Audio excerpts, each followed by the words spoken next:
Consciousness with your host, Janet Kira Lessin and Dr. Sasha Lessin. Together, we transform the world. And now, here are your hosts, Janet Kira and Dr. Sasha Lessin.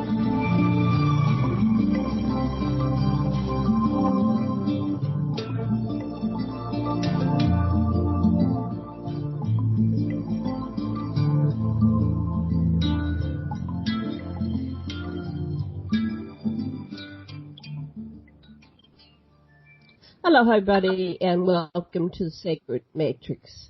I'm your host, Janet Kira Lessin, with my co-host, Dr. Sasha Alex Lessin, and our producer is Deborah DeFranco, and you're listening to Revolution Radio Studio B. Our guest today is Marcus Allen, who is the UK publisher of Nexus Magazine, which he introduced to the UK in 1994. Nexus is the world's leading alternative news magazine covering health, future science, hidden history, the unexplained, and UFOs. Nexus originates from Australia, and it's now sold in over 100 countries, including the USA and Canada. So I'm not going to read Marcus's bio. I'd rather him tell you more about himself because it's boring for me to just read it. But I have a very nice page set up on aquarianradio.com, and you can just search for Marcus Allen and read all about him. And I've got pictures and more on the topic at hand today. But before we get started with Marcus, I would like to bring in Dr. Lessin. Sweetheart, did you get your mic to work? Are you there? Yeah, can you hear me? Yeah, but barely. Can you? Okay, I'm going to turn this, let me find the volume up. No. That sounds make better. it any louder if I do this? Yes, okay. It does. Just don't go too loud. It's blasting my ears. Okay, let me just. Okay, am I still on or not? I'm sorry to waste everybody's time. You are on. We're just adjusting your sound, honey. Okay, what would you like to say about? So the program is basically today about whether or not we've been mooned by NASA, and my. And there's, when we get somebody like you, Marcus, who, you're immersed in data, you're real logical and so forth, but I'm going to ask you to go beyond that and speculate too. You just say, this is what my wild guess is, because I know that you've got way more data immersion and talk to more people about this subject than almost anybody. And my big question, when it's all said and done, is, was Kubrick murdered for showing what he did with his cover-up film? And so that's my question. Okay. Hi there. Thanks, Janet, for having me on. Good to be here. Interesting question, that one. Take it away. Start from the beginning. You researched this extensively. A lot of information on the web page there. Tell us your research and your theory about what happened. Right. Well, this is the Apollo moon landings, and I'm old enough to have been around when they actually happened, just over 50 years ago. I was living in London at the time, and on my little black and white television, I was watching at 3:30 in the morning, it was when it happened, the landing on the moon, or should I say the alleged landing on the moon. But I was watching it and I thought, wow, this is an incredible achievement. America have done it. They've landed on the moon. They've done what John Kennedy said that they should do back in May 1961. He said, we'll land a man on the moon before the decade is out and return him safely to the earth. And I thought, well, they've done it. Fantastic. What an achievement. For 20 years, that's what I believed. I had no reason not to. Nobody showed me anything which could possibly contradict that. And anyway, I saw it live on television. And if it's on television, if it's on television, it's got to be true, hasn't it? Television. Yes. I see I've said something which has triggered an emotion there. Live.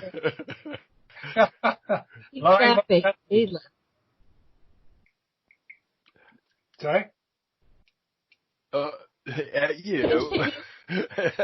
Go on with your story. I'm just enjoying it. Oh, that's good. Okay, so as I say, for about 20 years after I'd watched this amazing event live from the moon on television, I had no reason not to believe that it was actually correct as it was shown, and as we were seeing all the interviews with the astronauts and all the books that they were writing, until I went to a presentation in Glastonbury, of all places. You've probably heard of Glastonbury, certainly the music festival, but there are plenty of other things that go on in Glastonbury, and one of them is a regular annual event, which is unfortunately cancelled this year, as you can imagine, where people come and speak on various subjects. And this particular subject was to do with megalithic architecture. And he was showing lots of pictures, and he was talking about them. And he said, of course, pictures can be misleading. Those pictures we've been shown of man landing on the moon, they weren't real. And I thought, what's he on about? What a stupid thing to say. Now, I was trained as a photographer in London in the 60s, which was great fun. So I knew a little bit about photography. I knew a little bit about what cameras can and cannot do. Anyway, I went out and bought a set of postcards of the Apollo moon landings, because this was before the days of the internet. This is early 1990s. The internet wasn't really operating as we know it today. So I had to go out and buy a set of postcards, which I did. And I looked at them and I thought, I could see there's a few problems here, because I then discovered what the cameras were that took the pictures. They were Hasselblad cameras, which are very good cameras. And the film that was used, that was made by Kodak. That was Kodak Ektachrome film. The more I looked at the pictures, the more I realized that there were unanswered questions, or there were certainly questions which I hadn't heard any answers to, such as how was the amount of sunlight in the photograph when this is Apollo 11. If you recall, Buzz Aldrin walked down the ladder being photographed by Neil Armstrong, and they seem to be very well. It's lit up like a Christmas tree, but he was in the shadow of the lander, so I couldn't work out that one at all. So I started to look into in more detail. Anyway, to cut a long story short, I've spent the last 25 years looking into this subject. Well, it's more than that now. It's 26 years looking into this subject and trying to find an answer to the question: has man landed on the lunar surface, walked across it, collected some rocks, planted a flag, and come back to Earth?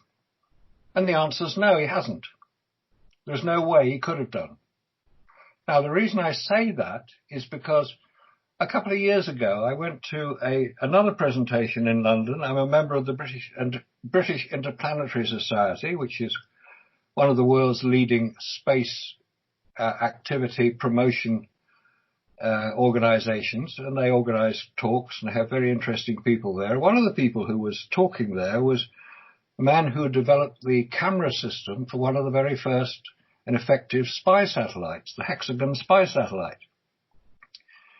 And the spy satellites are being used because if you go back to 1960, Gary Powers was in a U-2 spy plane and he got shot down over Russia. It was very embarrassing. And at the time, President Eisenhower said, right, no more overflights.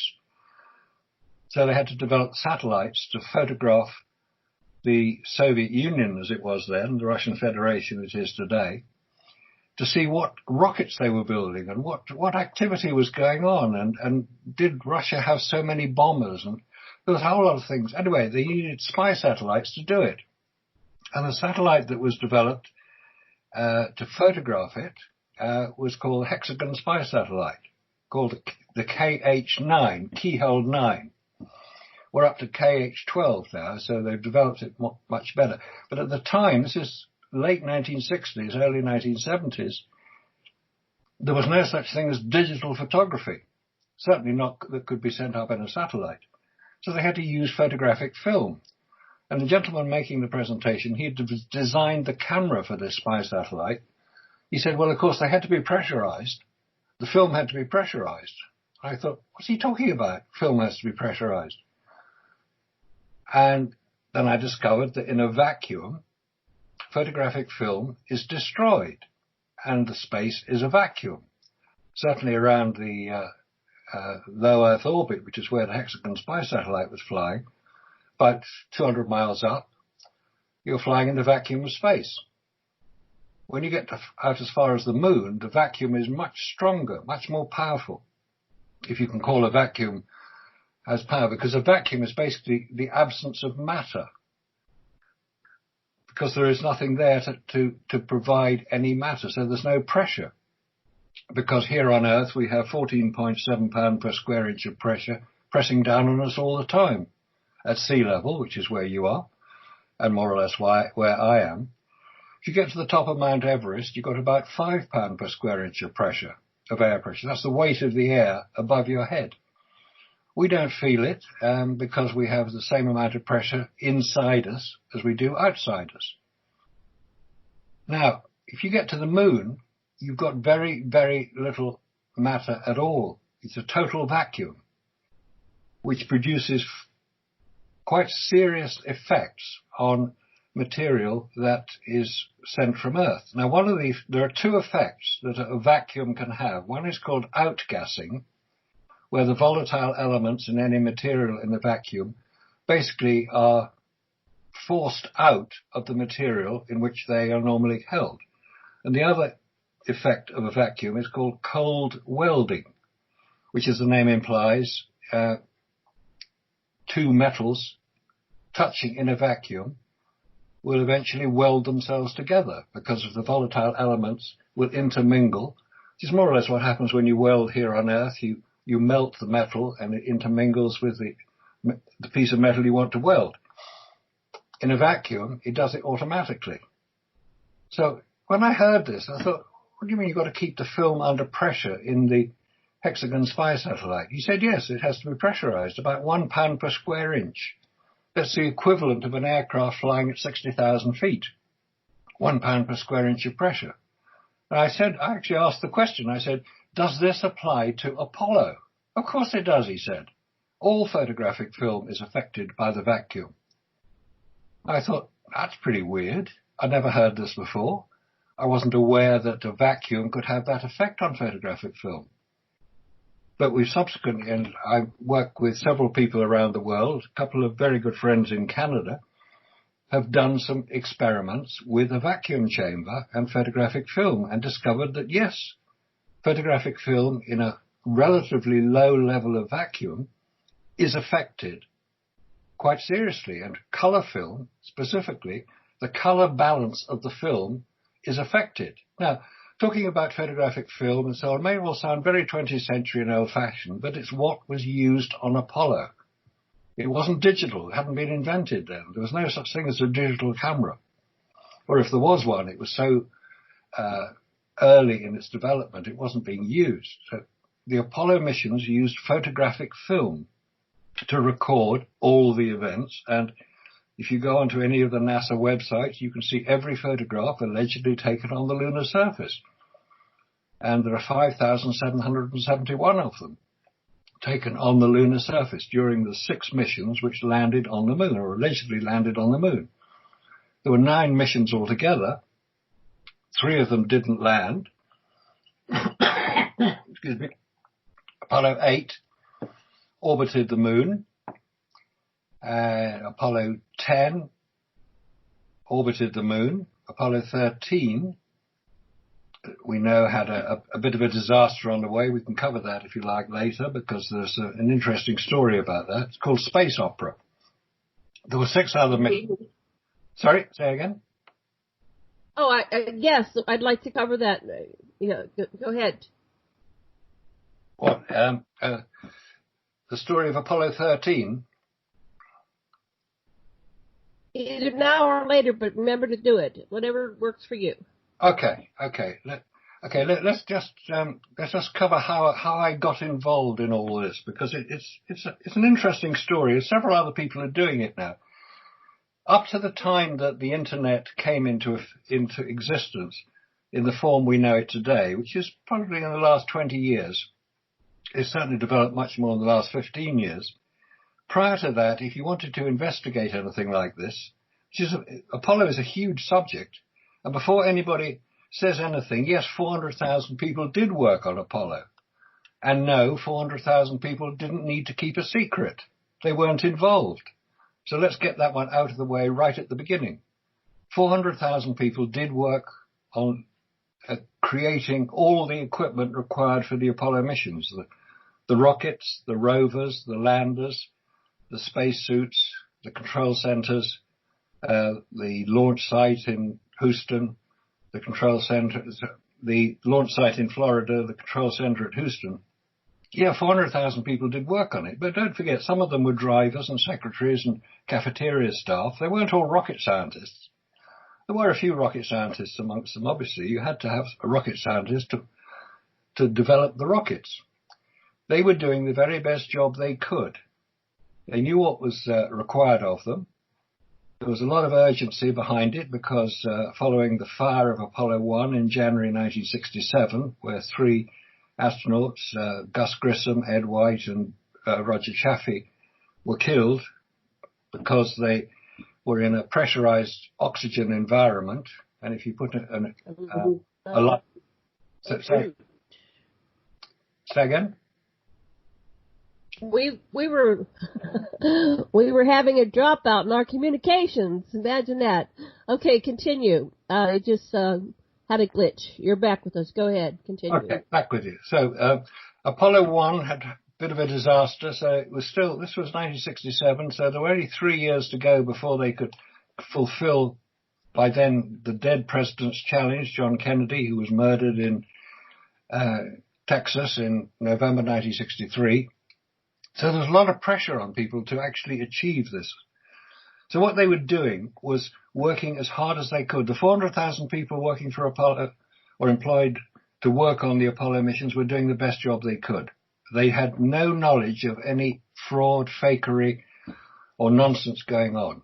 This only came much later when people started examining it, people like myself, and there are now many hundreds of people around the world who are examining this whole strange story of landing men on the moon. Because now, to come right up to date, President Trump has recently decreed that man will return to the moon by 2024. So we've got about 4 years to go before he does it again. Now, it's going to be a bit of a race to get there because there's no rocket to do it that's been tested. There's no lander built or design built or even tested. There are no space suits for women because presumably there are going to be ladies on the moon because the new mission is called the Artemis program. Artemis in Greek mythology was Apollo's twin sister. So presumably we're going to be looking at women on the moon, which is a good idea. But they're not doing awfully well in getting back to the moon. And the reason for that is, well, you can say, well, surely just do what they did the first time. Using the rather primitive technology of the 1960s, surely it'd be very simple to do it today with the modern technology we have in the 21st century. Well, you'd think that would be the case. But it doesn't seem to be the case, because in December 2014, so over 6 years ago, the Orion capsule, which is supposedly what will be taking the astronauts back to the moon, was tested for its first and only time. It's the only thing that's been tested, and it almost failed. The heat shield, and we'll explain why the heat shield is so important, the heat shield almost failed. So why don't they just dig out the formula that was used on Apollo successfully 9 times and use that? Surely that would be the simple thing to do. They've lost it. Oh dear. So back to the drawing board. Now, a heat shield is a vital piece of equipment. A heat shield is, as the name implies, it shields against the heat. If you're going to return from lunar orbit, you return to the Earth at the same speed you leave at, 25,000 miles an hour, which is escape velocity. You escape the gravitational pull of the Earth. Well, technically you don't escape the gravitational pull because the gravity is acting on any spacecraft moving away from Earth. It's pulling it back. That's what gravity does. If you're going to the moon, you get to a point, it's called the neutral point, where the gravitational attraction of the moon is greater than that of the Earth. And you start, when you reach that point, it's 20,000 miles from the lunar surface, you start accelerating again. until you go into lunar orbit. So when you come back from lunar orbit, you come back to Earth, you're going at 25,000 miles an hour. Now you've got to slow down, because if you hit the Earth at that speed, there's not going to be much left of you.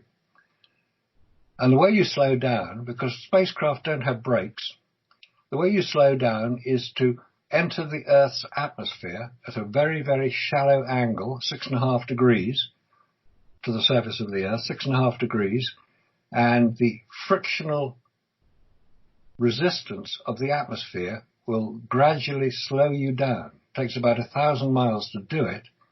So you have to enter the Earth's atmosphere at a very precise angle. The heat shield, which is on the front of the spacecraft, will absorb this incredible buildup of heat, and gradually you will slow down to the point where you can release your parachutes and float down and land in the Pacific and get picked up by helicopters and taken back, in the case of Apollo 11, to Hawaii on the Hornet. That was the craft that President Nixon was on. There's a story about that, because the original ship that was going to be used to recover the Apollo 11 astronauts, this is on July the 24th, 1969, was actually going to be the aircraft carrier, the John F. Kennedy.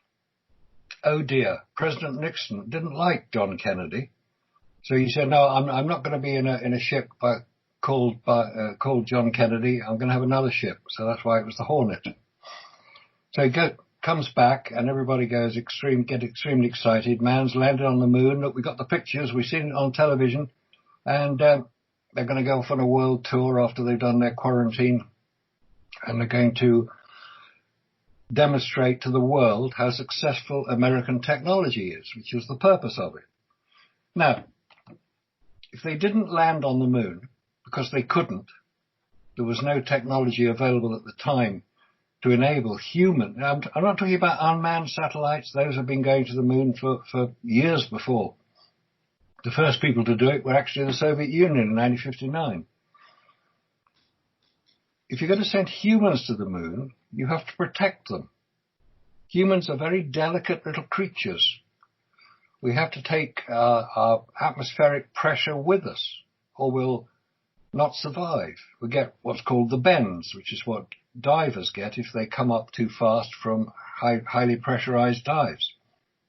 The gases in the human body start to come out, and they get into the joints, and that causes the bends.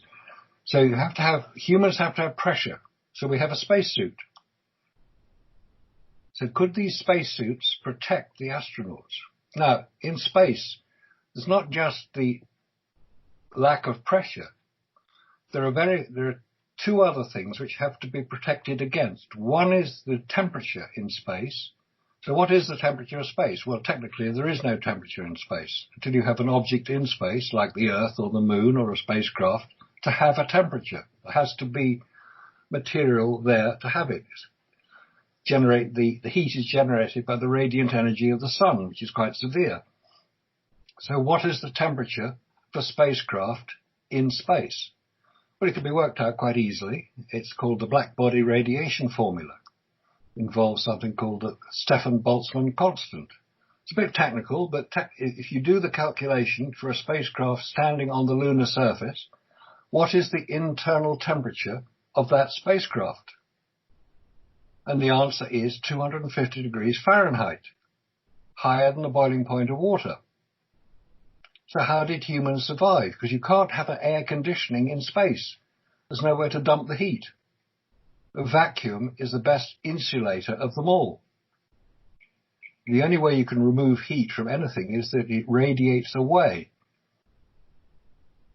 But if it's an internal temperature of 250 degrees, no human could survive at that temperature. So that's the first question. How did they remove sufficient heat to enable humans to survive? And if you've got a spacesuit, the other thing you have to protect humans against is radiation. Radiation is in space. It comes from the sun, called solar particle events or solar flares, or galactic cosmic rays. It comes from deep space. It comes from all over. It's not directional. The whole space is full of it. Space is radioactive, was the expression used by Professor James Van Allen, after whom the radiation belts around Earth are named, because he did the simple expedient of putting a Geiger counter on top of one of the very first rockets, the Explorer 1, that was sent up, because he'd determined theoretically that these radiation belts existed, and he wanted to demonstrate and prove their existence by simple expedient of putting a Geiger counter on top of the rocket and see if it recorded radiation. Yes, it did. Huge amounts of radiation. These radiation belts start at about 500 miles above the Earth's surface, and they go up to about 25,000 miles. So if you're going to go to the moon, you're going to go through these radiation belts. Well, how do we know the astronauts could survive them?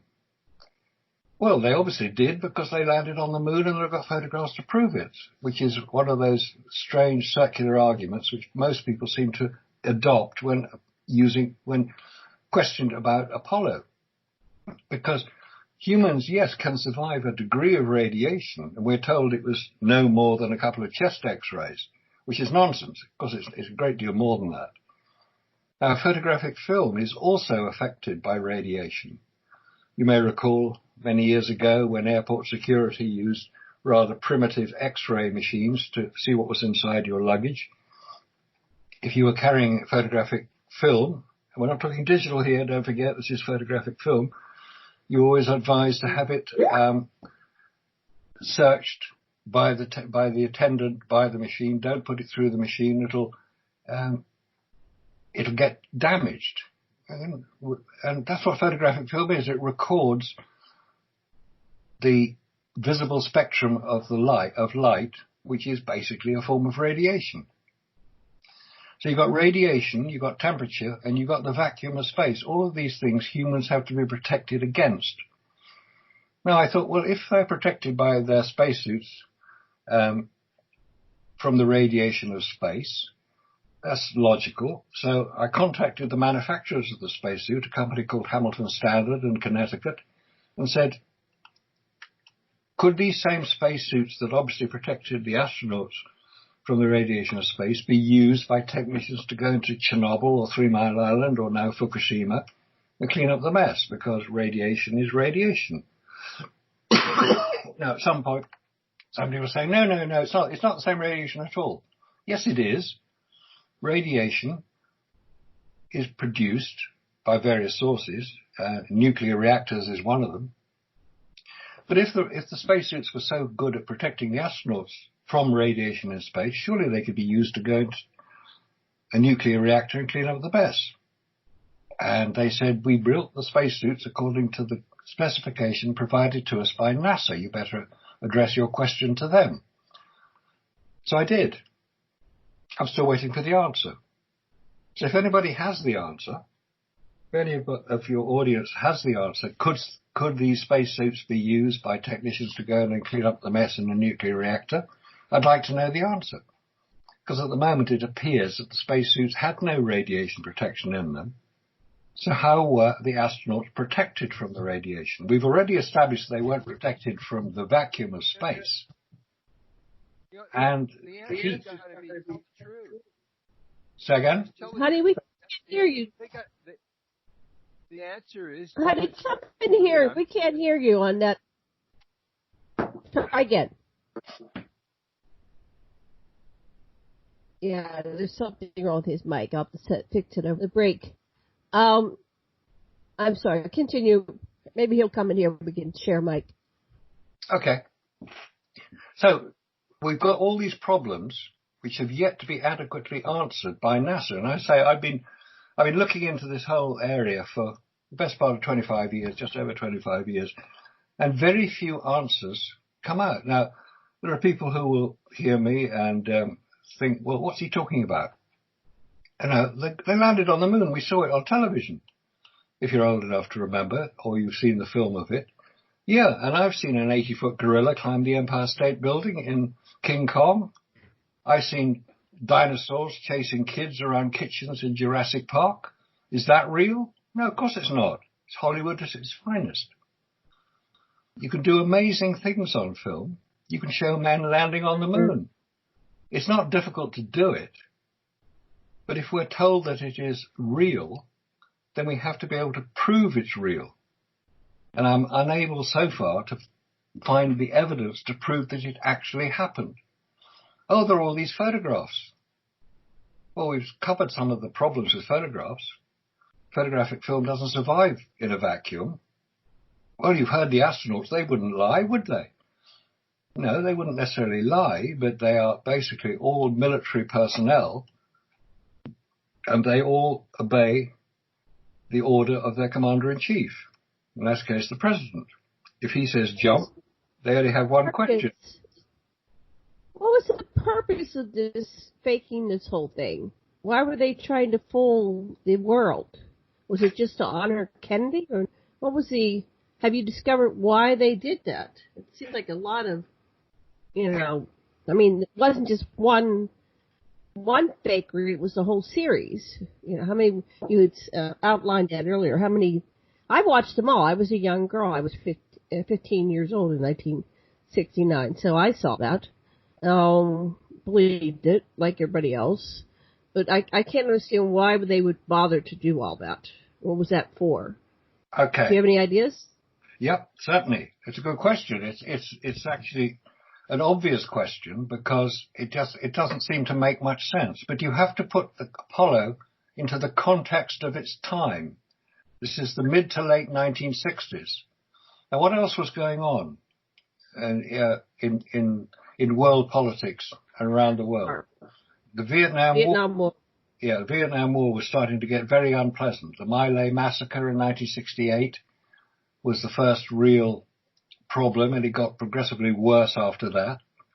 We had the space race going on. This was the Apollo moon landings were obviously part of that. And we have the Cold War, which is the standoff between the Soviet Union and the United States. Who could collect the most amount of nuclear weapons and frighten everybody?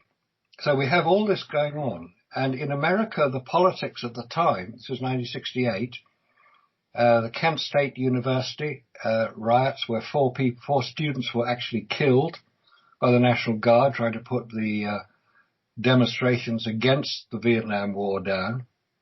It was a very unpleasant time. We'd had John Kennedy being killed. We had Robert Kennedy being killed. We had Martin Luther King being assassinated. We had Malcolm X being killed. Basically, America was falling apart politically. There had to be some good news. There had to be something that people could celebrate. And Apollo was it. Apollo was the good news. It didn't matter whether it was real or not.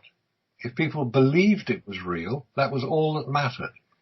Because Apollo was also a demonstration by America of their technological superiority over the Soviet Union. Now, the Soviet Union were the preeminent adversary at the time, and they were trying to basically, which political system was... This is a long-term strategy, because they started with Kennedy declaring it, and then it took them, almost a decade to fulfill this strategy. Yes, they did. Yeah.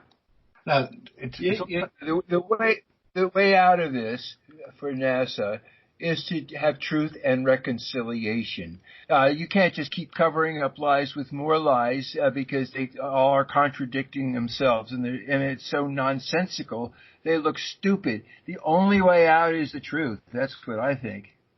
That's a very good point. It's a very good point, because there has to come a time, and I think it's going to come quite soon.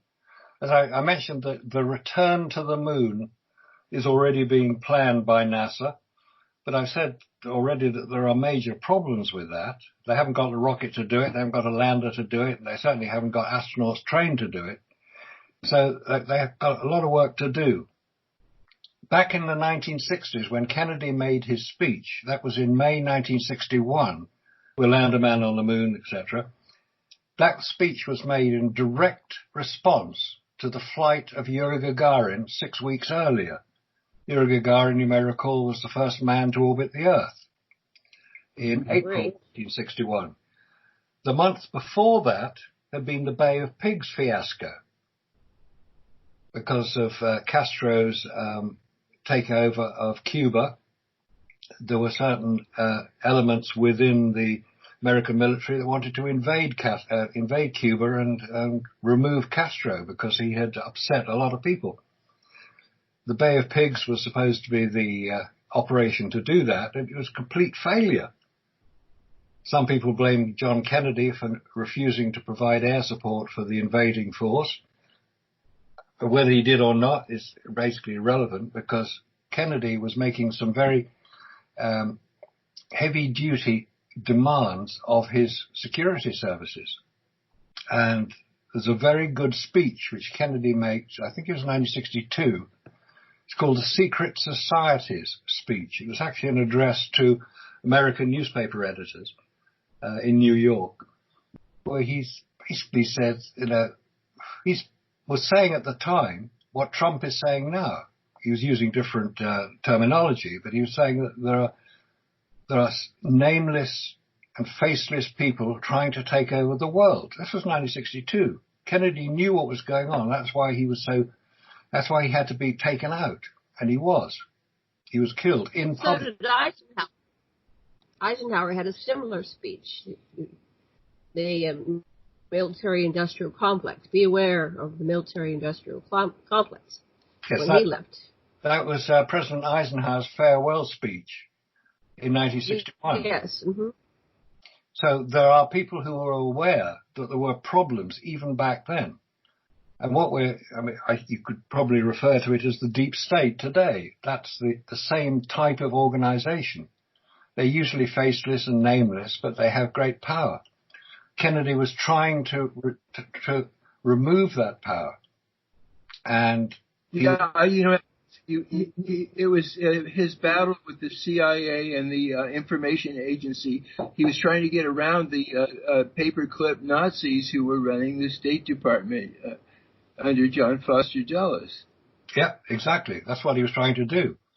It was called Operation Mockingbird, where the CIA had their own people in major news outlets, whether it was television or print media.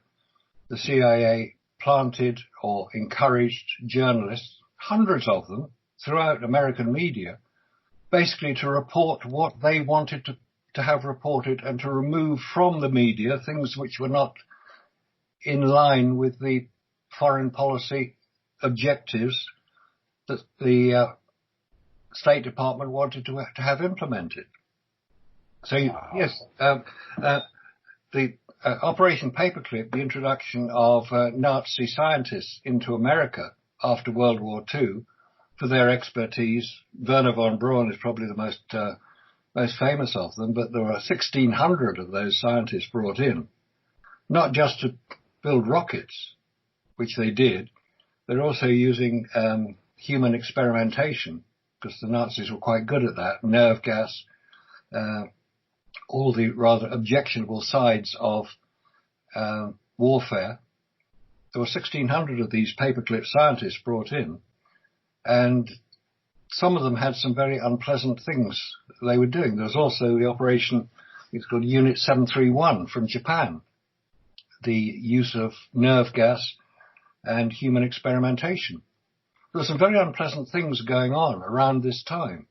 And there was this ramping up of the whole, we've got to be frightened of the Soviet Union because they've got all these bombers and all this weapons. Absolute nonsense. They didn't have any weapons, or hardly any at all, because part of Operation Paperclip introduced the Nazi Secret Service, or the Nazi, what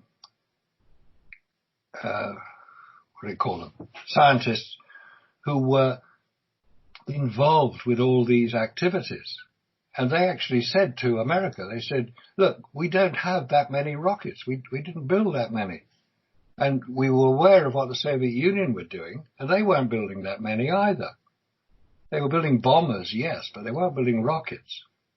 So how many bombers were they building? Well, not that many. You can go and have a look. So that's why they did the Gary Powers overflight. And they found And they found that there weren't that many being built. So they were being misled deliberately so that America could, as President Eisenhower warned against, the military-industrial complex could profit from it all by building lots and lots of bombers and lots of rockets and lots of bombs. How much do they cost? And what do they do? Right. Sorry? Marcus, I have a question. Where does Corey Goode and Emery Smith and David Wilcock, do they fit in this reality that you're telling us about, the secret space program? Well, it's interesting you mention the secret space program. There may well be a secret space program, but I've seen no real evidence for it. Now, I'll tell you a little story. Have you heard of something called Alternative 3? It was yes. All right. It was a television Go program. ahead, tell our listeners what that is. Okay. Alternative 3. It was a real television program transmitted in the UK in the mid-1970s. It was also the title of a book authored by Leslie Watkins. Now, Alternative 3, as the name implies, was the third alternative to what? The idea in the book was that the Earth was heating up, and if we didn't do something to remove the heat or get rid of it, it would be not very habitable for humans. So Alternative 1 was to blow a hole in the upper atmosphere and let the heat out. And that was done. That actually happened. It was called Operation Starfish Prime, and it was the detonation of a nuclear bomb 250 miles above Johnson Island, south of Hawaii. That actually happened. I was there. I was stationed on, well, I was in the military. I was civilian on Johnson Atoll in 1995 to 97. Yeah. Interesting you mention that. So what happened? They launched it from Johnson Atoll. To blow a hole. And what year was that they did that? 1962. Okay. Yes. We had the whole, and one of them blew up. Yeah. And so the island got radiated. Yeah. It didn't work. So they had to do another one. Yeah. It's a sort of mad scheme that these military people will indulge in. You know, a detonation of a nuclear bomb 250 miles above the Earth's surface. Forget it. You know, what a stupid thing to do. Anyway, it happened. Anyway, that was Alternative 1. But obviously it didn't work. So Alternative 2 was build underground cities where the elite could live. And Cheyenne Mountain is a very good example of an underground city. But they couldn't build enough of them. This is in the mid-1960s. They were doing other things. So Alternative 3 was the terraforming of Mars and the transport to Mars of important people, i.e. the elite. And they went to the moon first. Obviously, it's easier to get to the moon than it is to Mars. And from the moon, you can get to Mars much more easily than from Earth. So you would go to the moon as a staging point. And the original documentary film, which you can still buy copies of it today, it's actually very good. It's part of what's called Science Report, which was a regular feature on UK television. It was a weekly documentary series of scientific matters, and this happened to be one of them. And it showed scientists who were basically part of what was called the brain drain. I don't know if you remember that phrase, the brain drain, back in the early 1970s.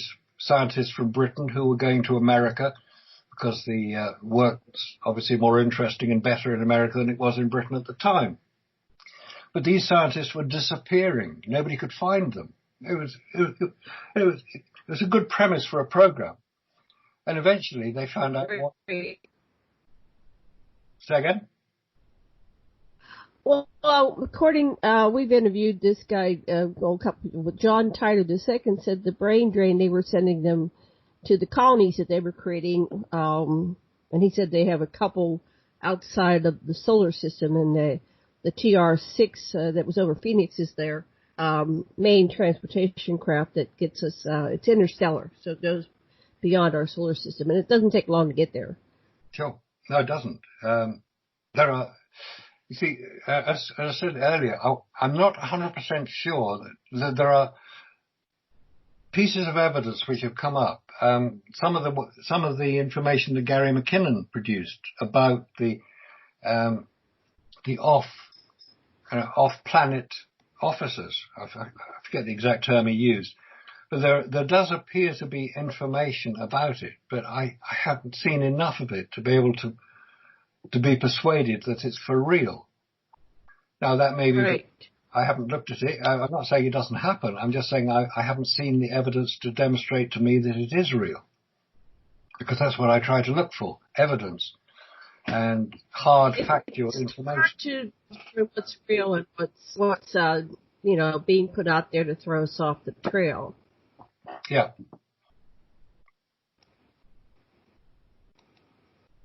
So you've got this whole situation of what's real and what's not.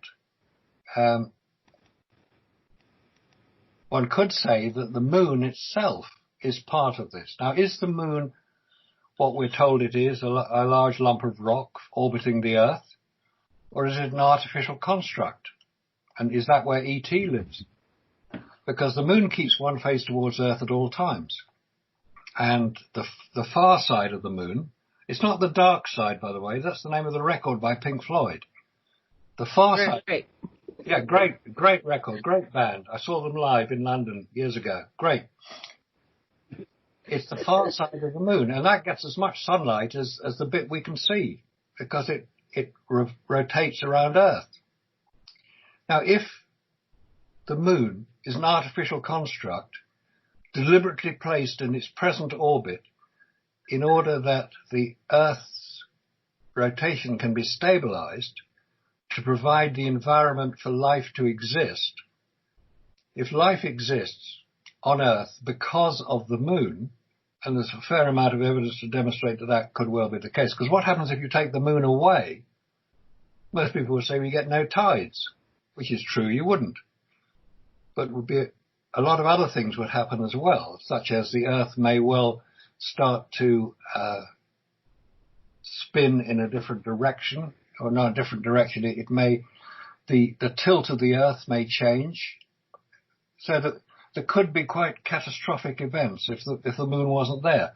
So if the moon was deliberately placed there by ET, and it's hollow, and ET lives inside it, a logical place to live, he can come and go, nobody can see it, because there are so many hundreds, if not thousands of reports of lights in the sky, which are unexplained. These go on the whole time. Is ET just keeping an eye on us and popping back to Earth every now and then from the moon and checking us out and making sure that we're not blowing ourselves up and doing stupid things? It may well be the case. It's more logical to say that, I think, than to say the moon is a lump of rock. Because how come the moon is precisely, not 92%, 97%, but precisely the same diameter when viewed from Earth as the sun is? That's why we get eclipses. And don't you think eclipses are such magical events that they are deliberately created so that when we're intelligent enough to work out what they're about and how they're created, we might come to the conclusion that somebody was around to create the magical view of a total eclipse. And we can say, oh, how did that happen? Or why did that happen? Did somebody make it happen? What are we supposed to look for? What is it that we need to understand about it? So if we're intelligent enough to be able to work out how a total eclipse happens, we're getting a little bit of the way towards intelligent life here on Earth. Because there's not a lot of it around at the moment. You make sense. Do you have any questions, Sash? All right, we're coming at the top of the hour in about 6 minutes. Go ahead. Ask, comment. Well, I'm just, let's look at the television that hypnotized everybody with the nonsense. And I bet you got all the evidence on just how that film was made.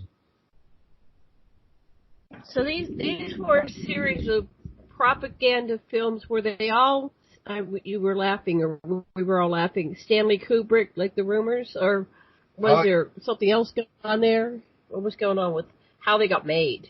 That's a good point. Right, Stanley Kubrick. Great filmmaker. One of the best. During the time of Apollo, Stanley Kubrick always worked in the UK. He was very, very frightened of flying. Though he was American, technically, he lived in the UK for virtually all his life. And he refused to fly. In the mid-1960s, he was working on his masterpiece, 2001: A Space Odyssey, at MGM Studios here in the UK, in North London. If he was involved in creating the Apollo film, I don't think he had time. He was a perfectionist. He'd probably have demanded to work on location anyway if he was going to do it. He was working in London, creating his film. Now, he was visited by several senior personnel from NASA. There are photographs of Stanley Kubrick and Arthur C. Clarke, who was the screenwriter, worked with Kubrick on the film. There are photographs of them with people like Deke Slayton, who was a senior astronaut, and other people from NASA visited Kubrick in his studio in London. Were they there to make sure he got the film right, or were they there to find out what he was doing? Because Kubrick had done a lot of research on what the moon would look like in his film, as we've seen it, and also the use of the front screen projection system, which Kubrick used for the first time in a commercial film in 2001: A Space Odyssey. That's the Dawn of Man sequence at the beginning of the film, where you've got the apes jumping around.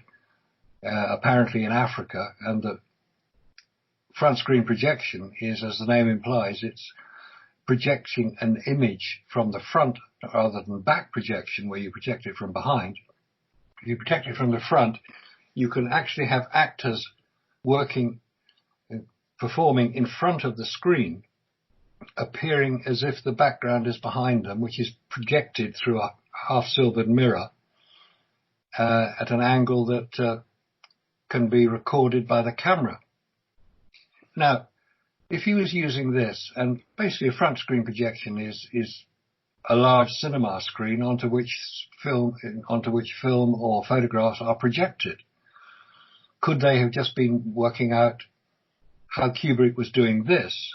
Because that was one of the systems used in the Apollo film. It was front screen projection. You can see it's called the Kubrick horizontal. That is the giveaway. In virtually every film and every photograph taken on the moon, you could see a line dividing of the foreground from the background. And that is the artifact of front screen projection, where it is being projected onto a screen behind the foreground action. And if you look for it, you can see it. It's quite obvious. It's quite easy to spot once you know what you're looking for. So could they have been trying to work out how to do that? Because about 3 or 4 years ago, a film was released onto the internet called Make Believe, Smoke and Mirrors. And it's 2 hours, 44 minutes long. It's now been removed from the internet, from YouTube, though people have downloaded it, and it is available on certain other websites. And that purports to demonstrate how the whole of the Apollo film record was created. And it's not as simple as just filming it in slow motion and then projecting it at real time. It's a far more technical effect than that. There are at least 7 different film speeds used on the Apollo film record. Because that is the thing that most people will say, well, that demonstrates that Apollo was real. Because I sometimes have interesting discussions with people who think I'm a complete idiot and don't know what I'm talking about. And I say, well, tell me what persuades you that Apollo was real. And invariably they will say, well, the film record. You can't create all that amount of film without going to the moon to do it. I said, of course you can. It's called special effects. It's very easy to do it if you know what you're doing. Now, there are certain people around, we're talking about the mid to late 1960s, there are certain people around who had that ability and that skill. And they were doing it, and if you look around at films at the time, 2001: A Space Odyssey being a very good example of the use of special effects and film effects. And these were all film effects. They were not CGI, computer-generated images. They were all done for real. So what you've got to work out is how was it done, and how was the world persuaded that what they were watching was not a special effects film, but the real event. Maybe we'll come to that after the break. Yeah, we have the break because when I saw 2001: A Space Odyssey in the theater first, released. I didn't see it later. So that was just way beyond what anybody was doing at that time. Even Star Trek was kind of primitive, but they were doing some neat things too.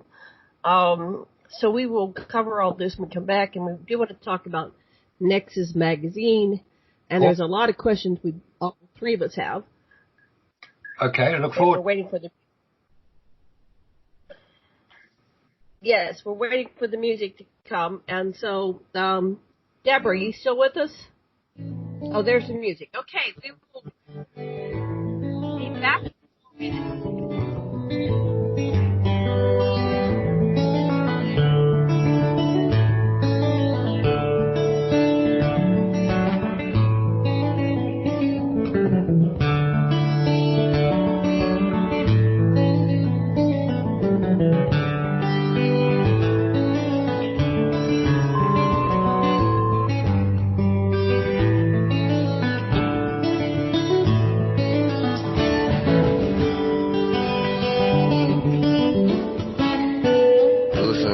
Radio at freedomslips.com, and we'll be right back after this message.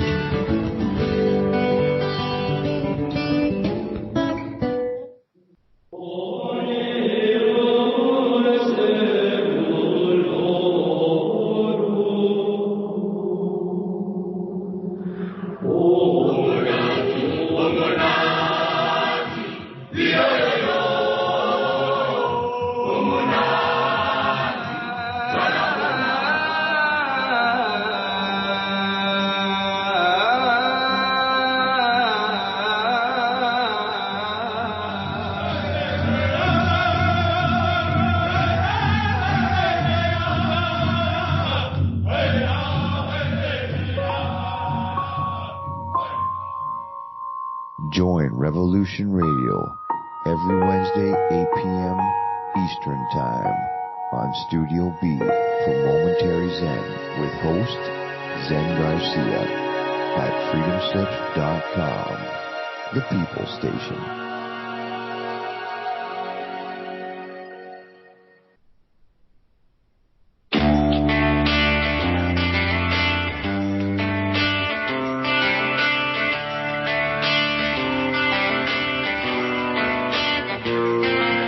This is Thomas, a.k.a. a Mad Painter. I'd like you to join me Monday nights, 10 p.m. Eastern Standard Time for Open Canvas. Don't forget to bring an open mind. Yes, folks, that's right. Bring an open mind to an open canvas. Again, that is Monday nights, 10 p.m. Eastern. UFOs to government corruption. This is Revolution Radio, freedomslips.com. You don't need to expect us. We're already here. This is the people's war. It is our war. We are the fighters. Fight it then. Fight it with all that is in us. And may God defend the right. Warning! Warning! We gotta stop them! They're gonna kill us all! See how the trouble you've started? Be they the government, be they industry, be they organized labor, be they anyone, or human beings. Time when the operation of the machine becomes so odious, makes you so sick at heart that you can't take part. You can't can't even passively take part. And you've got to put your bodies upon the gears and upon the wheels, upon the levers, upon all the apparatus, and you've got to make it stop. And you've got to indicate to the people who run it, to the people who own it, that unless you're free, the machine will be prevented from working at all. Revolution Radio at freedomslips.com, the #1 listener-supported talk radio station, throwing ourselves upon the gears of the machine. Revolution Radio, where information never sleeps. You called down the thunder, well now you got it. Right, you tell them I'm coming, and hell's coming with me, you hear?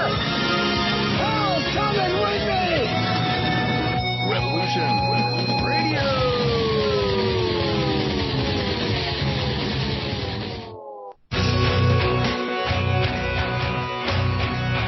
All right, thanks for listening while we took that short break here at Revolution Radio, freedomslips.com. And now we're going to get back to your host.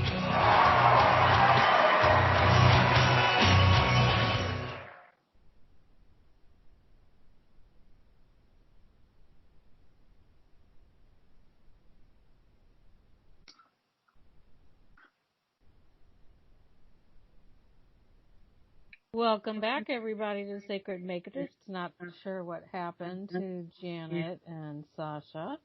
Hopefully they'll be back on. Okay, wait. Oh, you're here. Can you hear me? I forgot to unmute. Duh. Thank you for, Deborah. So just to give you the, we're Sacred Matrix, host Janet Kira Lessin and Dr. Sasha Alex Lessin. And Deborah DeFranco is our producer, and you heard our producer. And I do want to hear from you. This is Revolution Radio, Studio B, and our guest is Marcus Allen. And I just want to invite everybody to go over to revolution.radio and make your donation. Up at the top, there's a link on the left where you can make a one-time donation, and the Patreon button. You can make a recurring donation, and we really do appreciate what you contribute to us so we can stay on the air. So, I wanted to have you chime in, Deborah, because you're a wealth of knowledge and information and a very wise woman. What do you think of all this? Well, that video that was taken off of YouTube, I actually saw. And that was my first time ever seeing that. And in all honesty, I had never questioned the moon landing until I watched that. So I'm interested to know from Marcus, I don't really have questions so much as I want to hear about the data. Sorry. Okay. So I didn't get that last bit. Go ahead, Marcus. I want to hear about your evidence. Right, the evidence. What? The evidence that they didn't land. Yes, sir. Right. The main evidence is a vacuum of space, which would destroy photographic film, which means that no photographs could have been taken on the lunar surface. Therefore, they were taken here on Earth during the training and simulation exercises. No secret about it. There's no secret studio somewhere where all these photographs were taken. They were taken during the training and simulation exercises, which was done quite openly, with the full knowledge of all the astronauts and all the people around. What they didn't know was they were being recorded, because if you're going to do a simulation, say of Apollo 11, which lasted for 8 days, you do an 8-day simulation. You don't do it in 10 minutes.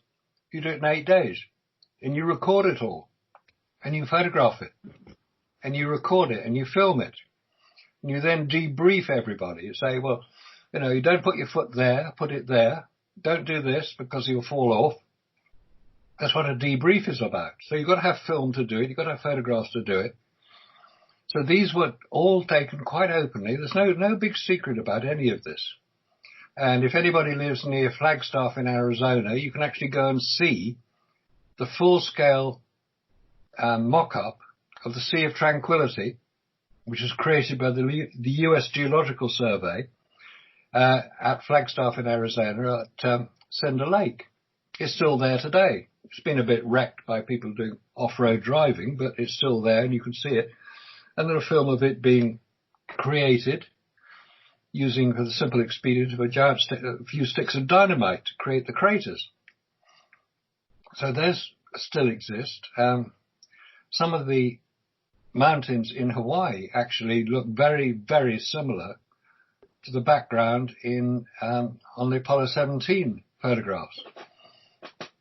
Whether they are or not is open to question, but they certainly have the same shape and imagery as we see in the photographs. So a lot of these photographs were taken here on Earth. They had to be. They weren't taken on the moon. They couldn't have been taken on the moon. The film wouldn't have worked.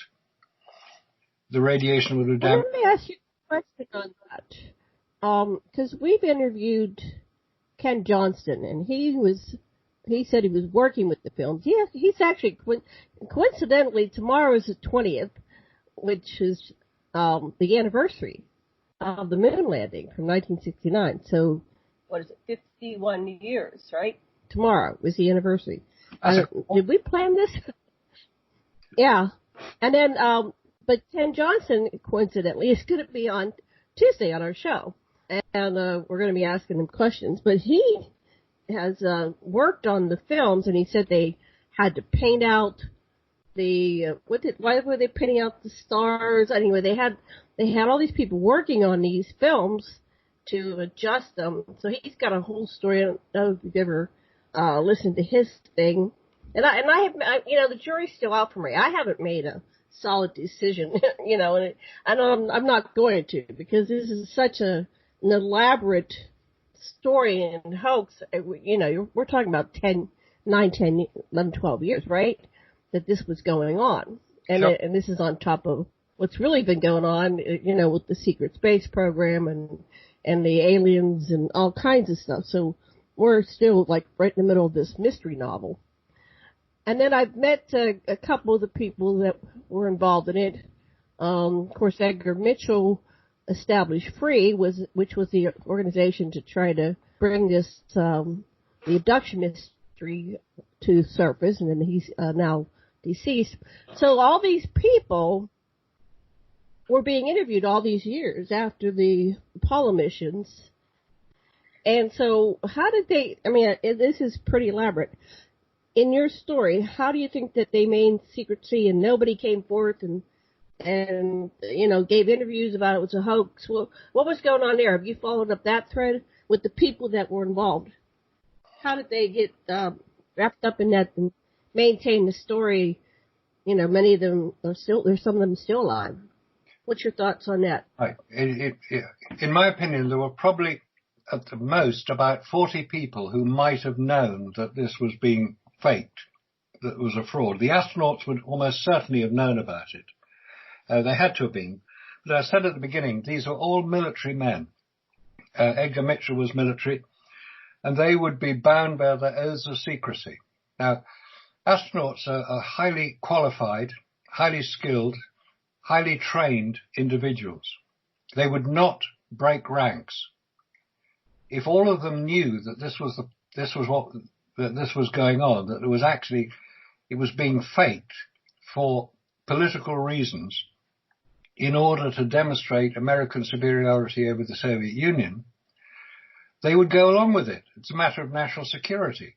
They wouldn't break ranks. They wouldn't say, "Well, it was all fake, just look at this." And when they filmed it, we were all doing it on the training exercises. No, they're not going to say that. They're honourable men. They will take it to their graves if they knew this. Now, here's a question: where is the most famous astronaut? I think one could agree is Neil Armstrong. He died in 2012. Where is he buried? Well, a better question, where would you expect him to be buried? Would Arlington... they put him out. They would launch him with Gene Roddenberry. Arlington. Yes. Arlington, yeah. Yes, that's where Gus Grissom was buried, at Arlington. That's where American heroes, American people who have served the country well. That's what Arlington is about. No, Neil Armstrong is buried at sea off the coast of Florida, which seems an odd thing to do. Oh, yeah. I mean, you could Google it. Armstrong buried at sea. You'll see pictures of it. Whether Do you think that's true, or is that another cover story? He didn't want to be able to get his body for some reason. He was certainly buried at sea. You could see the actual ceremony take place. Now, whether he was in the coffin or not, I don't know, but there's no reason to suppose he wasn't. Right. So you've got these sort of strange little pieces of information, which eventually, when you put the whole lot together, and you say, if you've seen the film Smoke and Mirrors, or Make Believe Smoke and Mirrors, there's now a much better version of it where you can actually hear the commentary. The problem with that film, the original film, was that the narrator, who presumably was the person who created the film, it's a very technical film. I mean, it is using very advanced techniques to show the information. The person who created it did not want to be identified, so he disguised his voice so much that you couldn't actually hear what he was saying, which is a bit of a pity. But now somebody has transcribed it, and if you go to a YouTube channel called Apollo Detectives, you can find it there. And it's got a decent voice commentary this time, so you can understand what's being said. That's Apollo Detectives on the YouTube channels. A pile of detectives? Is that what you... No, Apollo. Apollo Detectives. Okay, I'm sorry. Yeah, Misunderstood what you said. Apollo Detectives. Okay. On YouTube, and if you go on there and you search for Smoke and Mirrors, you'll find it's in 5 parts. It's been split up into half-hour sections, but the whole film is actually on there. There are a lot of other things. There's several of my interviews on there. There's work of several other people who've done some very interesting work. There's a person I've worked with for several years called Scott Henderson, who's probably identified more of the NASA record being changed and being altered than anybody else. Because when we first started questioning this business about radiation in space and how did they launch their rocket through the Van Allen belts and why weren't they affected by it, NASA came up with this wonderful new explanation. About 3 years ago, they came up with we didn't go through the Van Allen belts, we went round them.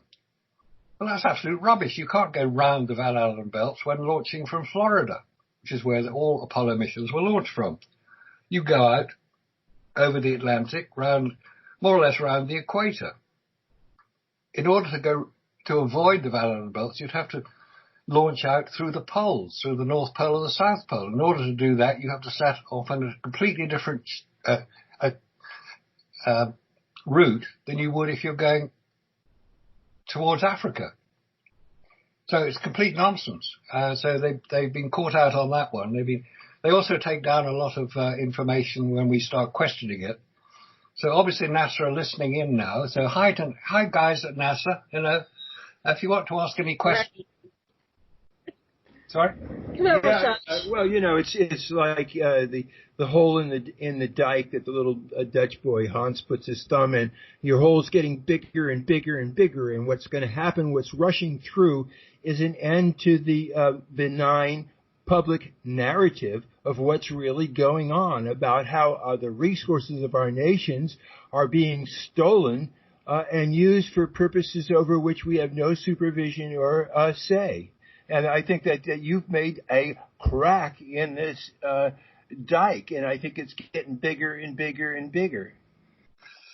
Yes. Well, thank you for that. I hope I've contributed a little bit towards opening the dike and taking my finger out so that the water comes out. There are a lot of people around now who are interested in this subject because of the recent new information or new proposal to return to the moon. It's always called the return to the moon, implying that it actually has happened already. If it's happened, official narrative. They're going to follow the official narrative. Let me ask you a question. Okay, so we have all these people that are contactee experiencers, abductees. We have all these people that are in the secret space program and they're whistleblowers. And, we have stories going back to, the Nazis, that there are people, beings, ETs or whatever, that are traveling in space, do you have any idea how they're making it work? If we couldn't, with the 60s technology, get through this Van Allen belt and the radiation, how do you think ET is making it through, and what are they doing? Well, it's certainly possible to get through the radiation. It's certainly possible to protect against radiation. Mm-hmm. I'm not sure whether ET is susceptible to radiation damage in the way that humans are. That I don't know. If he's not, then he just sort of flies through it. You know, it's like going through a rainstorm. You know, you dry yourself off afterwards. If he's not affected by radiation, if ET is not affected by radiation, there's no reason to suppose he would be, because it's basically just Earth that has the radiation protection, the Van Allen belts they're called. If ET can live in the moon, and obviously ET goes outside the Van Allen belts, he can either protect himself from them, and it's quite easy to do it. If you have a spacecraft with sufficient power, you just build a lead shield inside it, because lead or uranium or water, and ironically hydrogen will also protect against radiation, but it's got to be in a certain form, hence the water, because hydrogen is a component part of water. If you've got that protection, then you can do it. Now, who's to say that ET is not more advanced than we are? Obviously, if he can travel through space in a way that we can't, it would imply that he is more advanced technically than we are and understands the problems that we face. Now, there's an interesting point here. If you go back to the mid-1950s, there was considerable amount of discussion in the scientific community about anti-gravity drives. And suddenly it all went black, or went into the black. It was classified. Because from about 1956, discussion about anti-gravity drive, which is presumably the way in which ET travels, was basically removed. There are several people who've done some very good research into it. One person is Stan Deo. I don't know if you've ever come across him. He's Australian. He's done some very interesting work in that area. Now, if you've got the ability to use gravity as your means of propulsion, and gravity is one of the most powerful forces in the universe, and you can harness it, it makes a great deal of sense to be able to travel using anti-gravity. It's something which is just starting to be discussed now. Now, there's another area which is part of this whole future science, is called zero-point energy. Zero-point energy is, it's called zero-point because it's to do with absolute zero, i.e. minus 273 degrees Kelvin, at which point all activity ceases, except for the rotation of electrons. They don't cease at that temperature. If zero-point energy can be harnessed and can be understood, it can provide, basically, it's energy from space. If that can be harnessed, it answers all our energy questions. We don't have to worry about climate change. We don't have to worry about petrol or oil. The whole thing can be driven by zero-point energy. Several people have already demonstrated that it can be done. And ironically, the country which is doing most research into zero-point energy is China. Great. So there are areas which are not being discussed in the, shall we say, the Western scientific community. They're not discussing zero-point energy. Why not? Why aren't they investigating it? They can't monetize it. They can't profit from it if we have free energy. You know, they want their money. So they're always going to go with the system where they can maximize profits. Well, of course. Let me ask you a question before I forget. We were working with Bill Tompkins, who wrote Selected by Extraterrestrials, and he said that he was recruited into this secret space program, the program behind the Apollo, when he was a young man in World War II. He died about 2 years ago.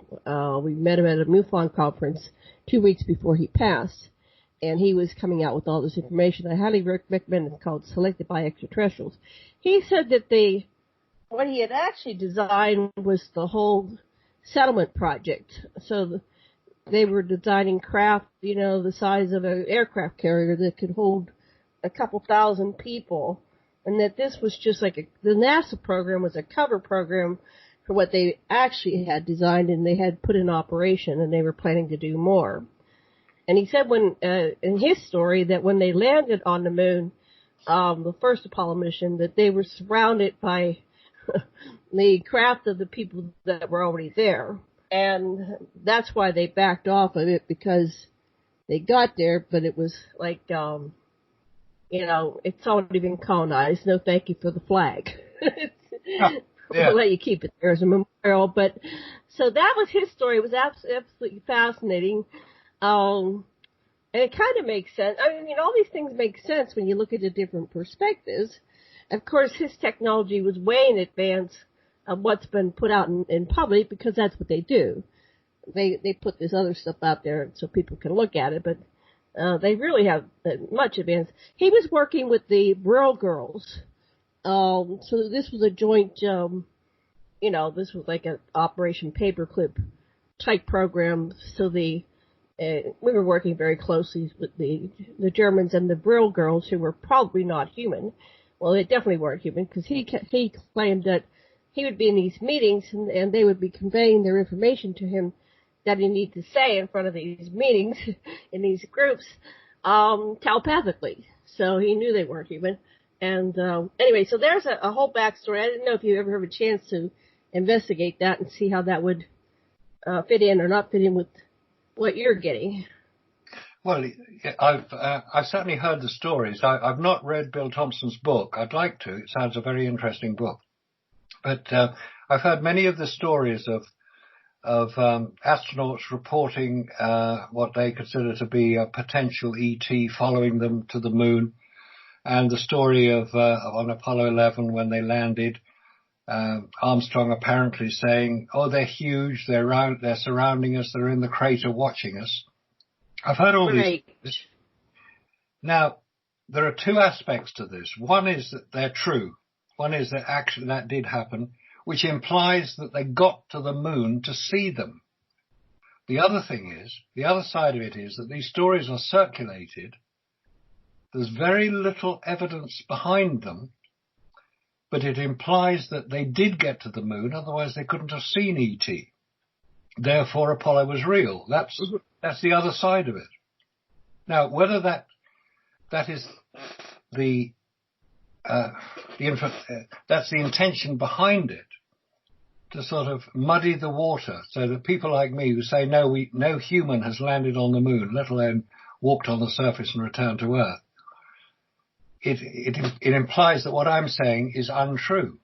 What I'm saying is that the stories of astronauts seeing ET on the moon is very interesting to hear. It's very persuasive, because you think, well, the astronaut wouldn't lie, would they? If they've seen these things, they would tell the truth. I've already said that, but I've already said the astronauts are under strict security measures, and there are two results. If you go against your security oaths, there are two results: you're silenced, or you're dead. And it's okay. Yeah, go ahead, honey. Okay, yeah. From my perspective, my teacher translated stuff from Akkadian tablets that talked about traveling to the moon. Nanar, who became Allah later on, had a retreat on the moon, and also in terms of coming to Earth, Enki, or Lucifer as the Bible calls him, called his pilot, Anzu, listen, I want you to divert all the water from every system that has water into a water cannon, so I don't have to use these nukes to get the asteroid boulders in our path out of them, I want you to make a water cannon. And then he gets a warning. We're overheating. We need to land. And so they land on Mars, according to the Akkadian. And they replenish the water system. They report that Mars has very thin but some atmosphere, and that there's water indeed on Mars, and there's even a lake they land next to. That's what the Sumerian scribe wrote down in Akkadian and said it was dictated to him by Enki, the head scientist of the Nibiran gold mining expedition to Earth. But it's a whole other path. That's true. Yeah, the information that Zecharia Sitchin has come out with, I think, is fascinating, because there is a great deal of evidence behind that to support what he's saying. That ET basically has used. ET was trying to get gold. It was part of the protection of their planet. Their planet was being destroyed by probably by the sun, or whatever the sun was in that particular planet, and they needed gold, and they found gold on Earth, and were mining it, and because they got a bit upset by having to mine it themselves, they decided to genetically engineer some of these apes or chimpanzees or monkeys they found on Earth to make them into intelligent creatures, which has a great deal of sense behind it. Because one of the things they did was to remove from these created creatures, we call them humans, certain abilities which ET has. Psychokinesis being one of them. Many other psychic abilities that ET would appear to have were removed from the human DNA, which was transferred. I think it was Enki who did the original creations. It was removed from what became humans. We're now beginning to realize what we can achieve as humans, and we're trying to get back to what we could be, which is basically marrying up the human DNA with ET DNA. Now, if that is the case, humans will take huge strides forward in development. Whether we will do it before we destroy ourselves is another matter. But I don't think humans are in the business of destroying themselves. ET is far too concerned about the development of humans to allow us to destroy ourselves, and will provide us with sufficient information when we're in a position to use it peacefully and realistically and sensibly, such as zero-point energy, just being developed now, such as anti-gravity drives for travel. I mean, using chemical rockets 50 years after they were first used is just nonsense. I mean, surely technology has advanced a little bit further. Sorry, say again? Right. It seems like we do have these technologies, whether we developed them or we reverse engineered them. What do you think about the agreements that were made, with the ETs, but Eisenhower, and throughout the years where we were, exchanging, I guess, their abductees for technology? Sasha wanted to ask something, though, before we go down that road. What did you want to interject, honey? Well, you said it was two ways from Homo erectus. It wasn't merely that what we got from them, what their chief scientist wrote or dictated, was that Homo erectus was telepathic and was compassionate. And what the scientist Lucifer was bemoaning is how domination conscious the Anunnaki, how unfeeling, how unempathetic they were. And Homo erectus was letting animals out of traps, was showing great love and care. And a matter of fact, Lucifer had a lot of fun with the Homo erectus girls, but that's another story. Yeah. What I wanted to do is connect all these dots. So there was some kind of filming going on there's so much evidence coming out that there was some kind of filming going on. Then there's other information, which is kind of like interviews or witnesses. Of course, if you sign a contract with the military, if you disobey it and reveal things that could kill you. But then there's these people that are coming out, like Randy Kramer and Corey Good, and they're saying, well, they want us to do a disclosure, and, they gave us permission to reveal this. And there is something to be said about that, because people in the past that have revealed things too soon are dead, right? We have a lot of stories of these people that they're found hung and, all kinds of ways that they've died. And then lately, they can put some information in your computer, or they could set you up and you end up in jail for, improper sexual overtures, like I don't know if you're familiar with what's going on with MUFON. So they get you. So MUFON? Oh, the head of MUFON got arrested for, soliciting a young girl.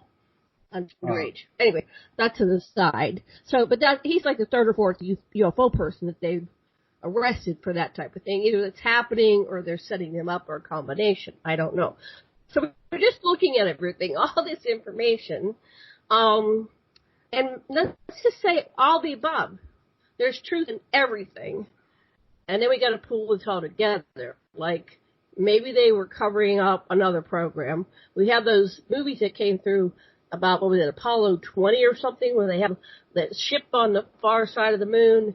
Is that real? Is that fake?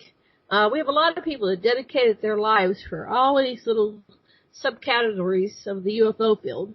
And many of them, I've been in this field for, since I was 16 or 15, I was studying with Roddenberry. So, we owe it to our people who come before us. We see far because we stand on the shoulders of giants. So I want to honor people, and yet there's some kind of misinformation. And at this point, we're so confused, and that might be the whole purpose. Let's just confuse everybody so nobody knows what's real and what's You're talking about fake. Escamilla stuff. Oh yeah, Jose Escamilla. He was on our show. He had all these wonderful movies of the moon and domes and stuff. So. And I've talked to these people, and they believed themselves in their work, and there was no deception, no intention of nobody was getting rich. There was just there's a lot of people with the desire to get the truth out. So I'm going to pass it on to somebody else, but I just want to say that. Back to you, Marcus. What do you think of all that? No, I think you've got a very good point there. I think this is something which many more people now are beginning to look at, with a degree of scientific knowledge behind them. And they're saying, well, surely there has got to be a better solution to the problems that we see all around us than what we're trying to implement at the moment.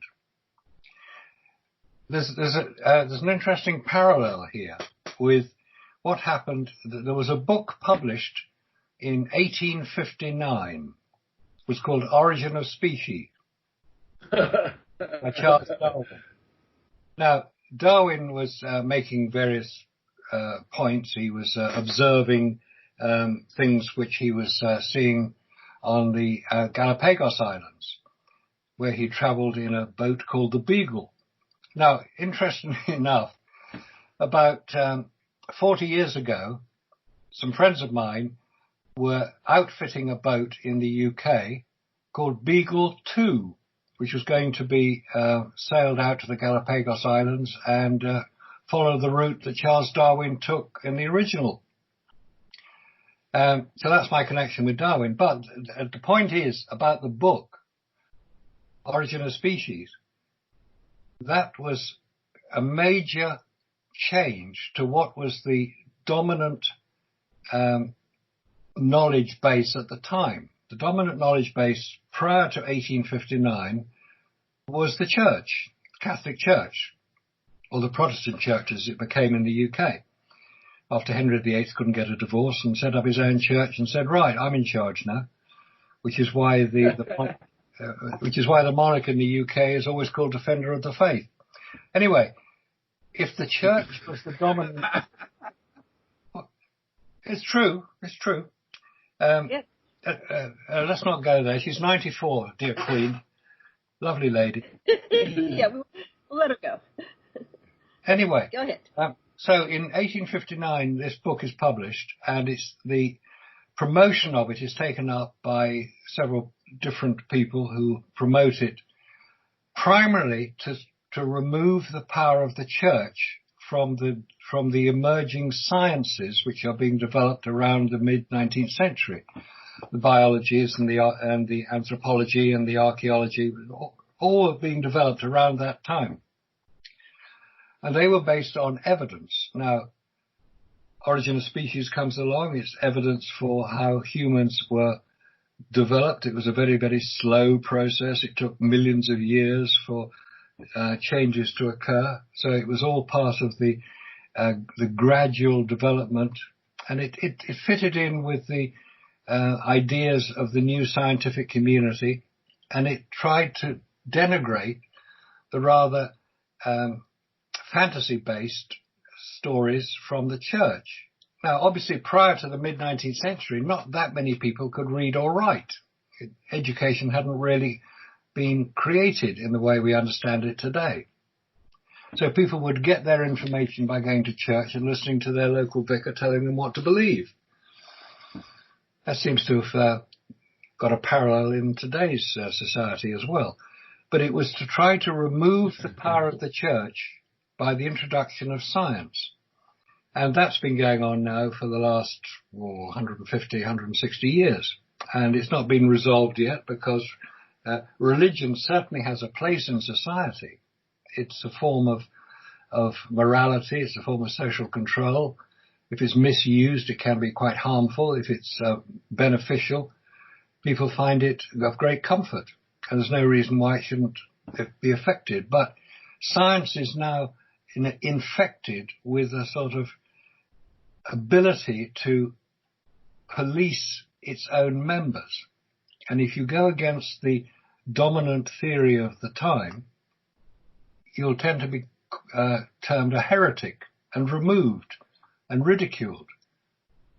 So if people are trying to look into the new sciences, well, we mentioned a few of them, anti-gravity, zero-point energy, they'll be ridiculed because it doesn't comply with the dominant scientific view of the day. It doesn't mean to say they're not real. And many people are now looking into them and are finding out that there are things to identify. And so it is with human evolution. There are several authors, Graham Hancock being a prominent one, Michael Creamer being another one. They're doing some very, very good work in identifying the human situation prior to the takeover by religion and the scientism of the 20th century. There's an interesting, just a slight aside, it goes back to Apollo. When Apollo was launching their Saturn V rockets, it's called Saturn V, by the way, because they had 5 engines, very powerful engines. Nobody's been able to make anything like it since. When they were launched over the Atlantic, they would fly over Africa, and they would look out for what was called the Eye of the Sahara, or the Eye of Africa. It was a physical feature in Mauritania. Technically, it's called the Richat structure, R-A-C-H-A-T. And it's visible from space. It's about 30 miles in diameter, and it's 3 concentric circles, hence described as an eye. But it's a spitting image of Plato's description of Atlantis. Same size. And now whether it is Atlantis or not is open to question. Very few people have even been there, been to see it. It's just such a remote area. You can see it on Google Earth. You just put Richat structure in, you'll find it's in Mauritania. Anyway, the astronauts would look out for it, so they knew they were on course. Oh, look, there it is. There's the Eye of Africa. And off they go. So there are things now being identified which tie in with a great deal of the historical record.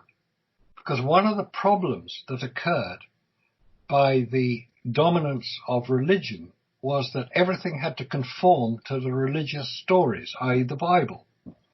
And one of the people who were quite prominent in that area was a guy called William Flinders Petrie, who was probably the most famous and certainly one of the first good archaeologist who investigated Egypt, and his purpose in going there originally, because he was being promoted by the some of the Christian societies in the UK, he was sent there to confirm the biblical stories, such as the Exodus from Egypt and the parting of the Red Sea and all that. And that was why he was sent there. What he discovered when he got there was something quite different. And over 30 years of research, he identified many of the things which we now know to be more true than the biblical stories. Some of the biblical stories are true, but there is a great deal of evidence now that the dating of ancient Egypt has been not falsified, but it's had certain additional years put in, and some of the timelines just don't add up. That's what I'm saying. So, I was just struck by everything you're saying. So we have a controlled narrative of our current modern space program. We have a controlled narrative of religions, and they obviously have been put in place. To me, they're obvious. It's like a divide and conquer, a confusion mechanism, another system, So then we have the division between science and religion. And there's always this division where we polarize and we have to make a decision. Is that true or is it fake, and what part is true? So here we are, the Anunnaki came here 450,000 years ago. They had greater wisdom and knowledge, and we're still being babbled. Like they had the Tower of Babel. We're continually being babbled down to the modern New Age and, Joseph Smith and all the other religions that have been introduced in the modern era, and down to, today to the politics. So what are you going to say, Sasha? Oh, just 450,000. The Anunnaki lied just like everybody, right, like everybody else. There were lots of people here already, and every single person, it's just Ralph Nader and Donald Trump were going to write a history of the United States. It's like they're in their own realities. But what all of it is, it's just coming down to, what I start with is if there's many hypotheses, rather than have to choose one, I see what would applying a multiplicity of factors do, and would that be would that give you a stronger predictability than if you just did one, And I'd take almost any lead and see and create what data tests can we apply to this? What do you need to make it more likely, and what do you need to make it less likely, and just test those outcomes? Interesting point there. It's the way that humans work things out. Now, it's very easy to say of things that we don't fully understand. Oh, we're being controlled. Oh, there's an overarching group of people controlling the world. I think that's rubbish. I don't think that's correct at all. I've seen no evidence for it. If you go back to the original X-Files, they were putting in a great deal of this information into the film, and if you could spot it, they would. It was quite fun seeing the clues they were providing there. But if you say that there is a group of people who control everything, I don't think that's in any way part of human nature. That's not the way we work. I think a multiplicity of evidence may well be much nearer to what we're dealing with at the moment. Because if you have to decide between two different outcomes, how do you decide which is the correct one?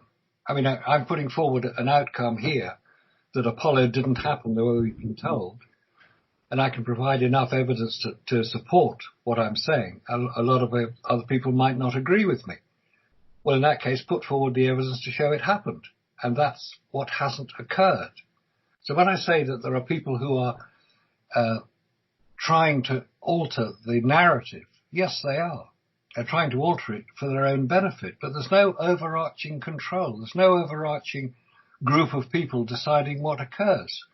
There are powerful people in positions of authority and in positions of control in companies and in governments and in international organizations like the UN and the IMF and the World Bank. There are plenty of people there who've got a lot of power. But are they all trying to do it together? Is it a group of people working together? No, it's not. They're all fighting amongst each other. All the... The fighting is really a part of it. If you look at it as an existential field, you can say that all the with inputs that are going on and the perturbations are all just part of the process, and that is the consciousness or the system, and that is empirical. You can say what are the correlations that are going on within the system. Yes, you can. And there are so many different things going on, it's hard to keep up with it.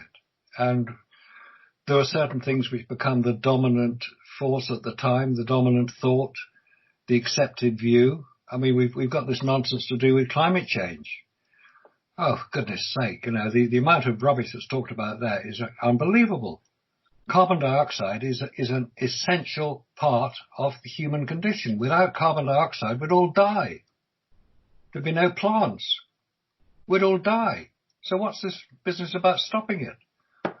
I mean, that's one example of how things can get the wrong end of the stick. And somebody can put forward a very heartfelt support of removing carbon dioxide from the atmosphere because it's supposedly heating up the planet. No, it's not. The science doesn't support that view at all.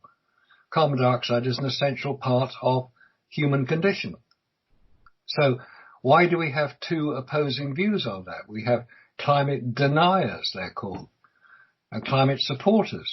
And one can then argue the case in certain political systems. I mean, we've got Brexit, remember, Britain's exit from the European Union. That caused enormous problems. It's still going on now. It's 4 years after the vote was taken. Oh, poor Britain.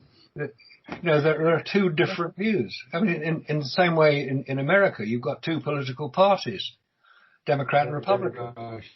And they have different views on how things should be done. So everybody talks about it forever and nothing ever gets done. Yeah, that's so true. So what is the purpose of polarity? That seems to be this, if you take it to a higher level of consciousness and spirituality, and this polarity game is set up perhaps for our growth and development and, awakening. You can look at it from that perspective. It distracts you while they're robbing you. You got to get closer to my honey. Well, yeah. It just shows that God's got a sense of humor. And he gives us two options.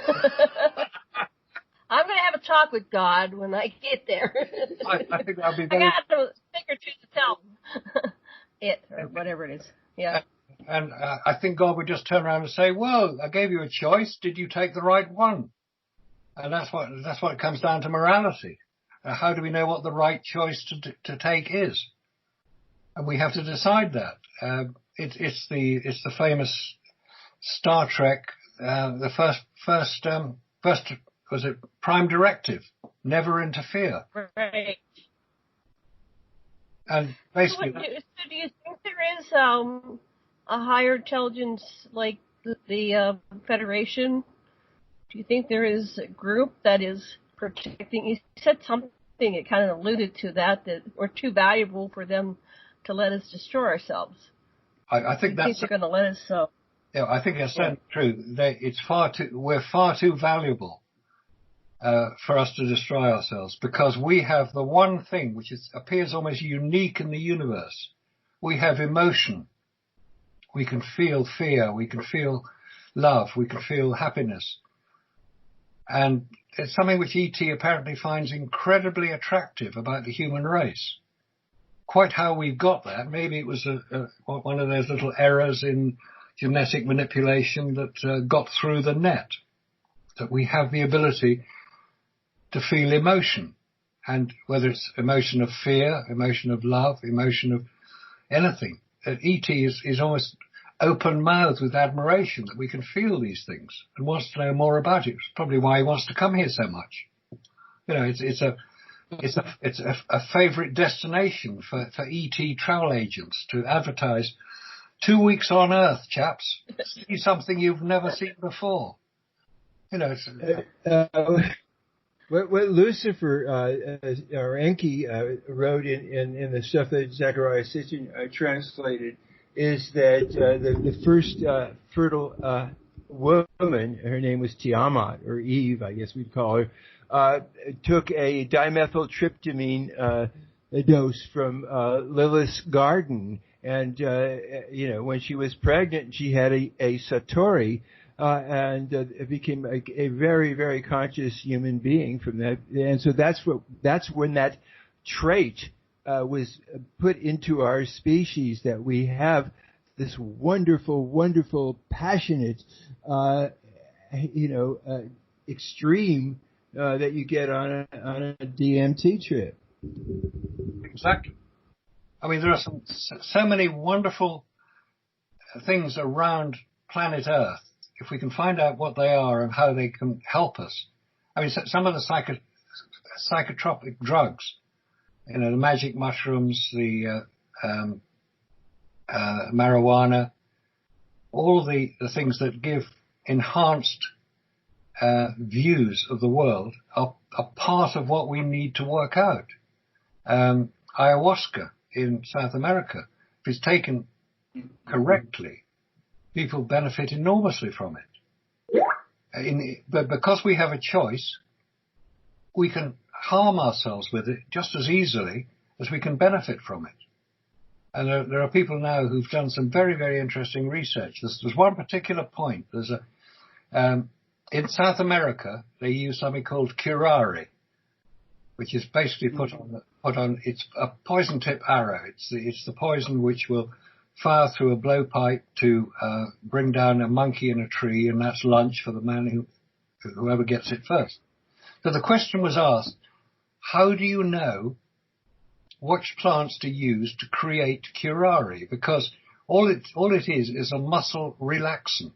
It's actually used in general anesthetic today, or the developed version of it.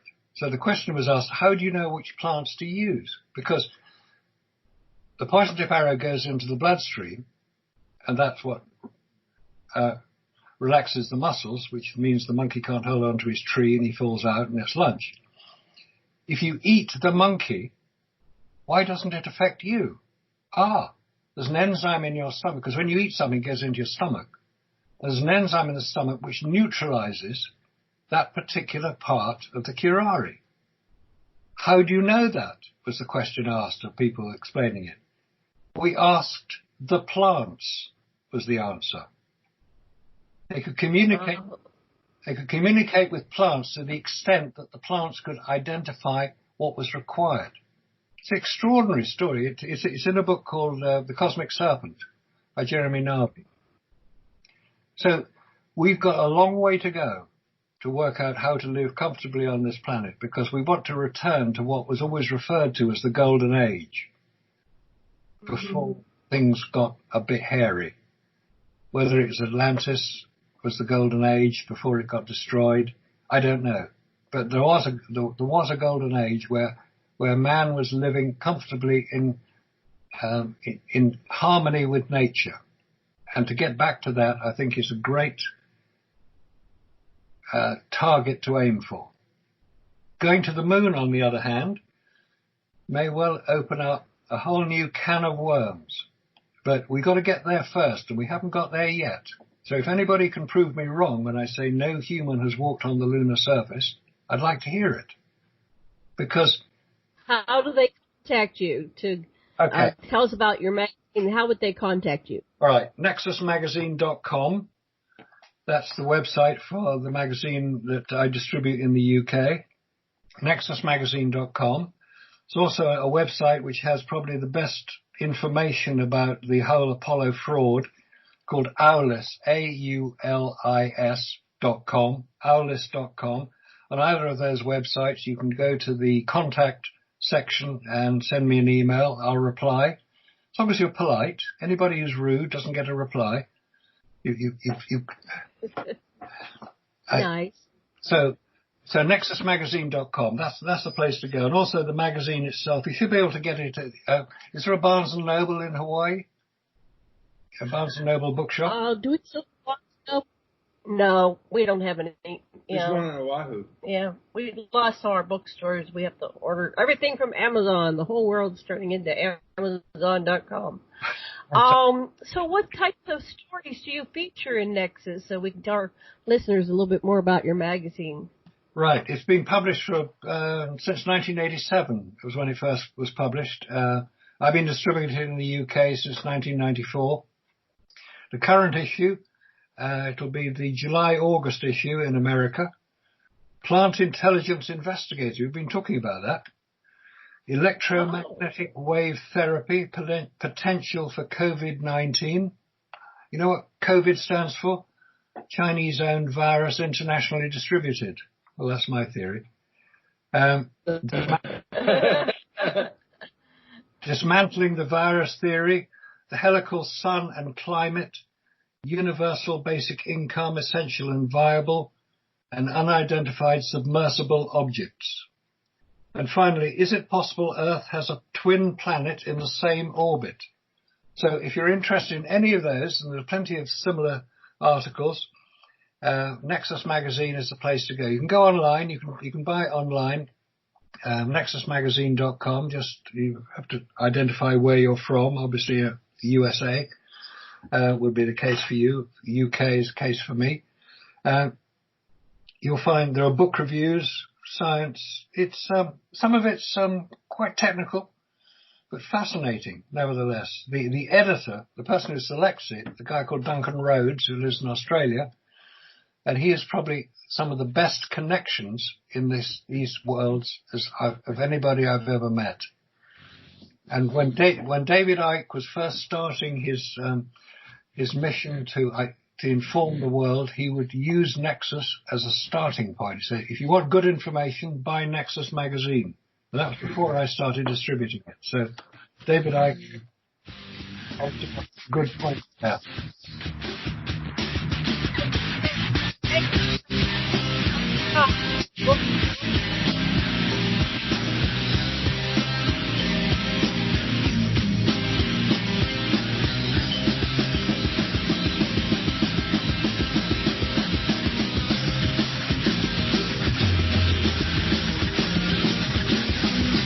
Thank you for listening to Revolution.